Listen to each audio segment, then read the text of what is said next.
ग्रामीण पोलिसांनी अवैध गावठी दारू निर्मिती आणि विक्री करणाऱ्यांविरोधात मोठी धडक कारवाई करत तब्बल 4,16,000 रुपयांहून अधिक किमतीचा मुद्देमाल जप्त करून नष्ट केला आहे। या कारवाईमुळे अवैध दारू व्यवसाय करणाऱ्यांमध्ये खळबळ उडाली आहे।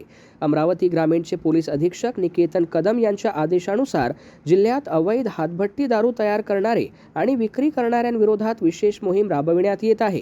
या मोहिमेअंतर्गत मोर्शी पोलीस स्टेशन आणि माहुली पोलीस स्टेशन हद्दीत 2 मोठ्या कारवाया करण्यात आल्या।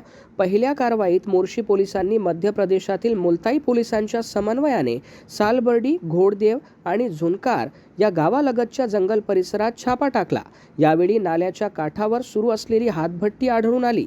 घटनास्थळी कोणीही उपस्थित नसले तरी पोलिसांनी तब्बल 20 ड्रम मोहाचा सडवा, गूळ, नवसादर आणि इतर साहित्य असा 4,30,000 रुपयांचा मुद्देमाल जप्त करून नष्ट केला।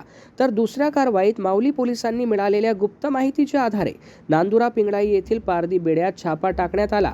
येथे एका महिलेच्या घरामागे सुरू असलेली हातभट्टी उद्ध्वस्त करण्यात आली। पोलिसांनी 40 लिटर गावठी दारू, 250 लिटर मोहाचा सडवा आणि दारू निर्मितीसाठी लागणारे साहित्य जप्त करून नष्ट केले।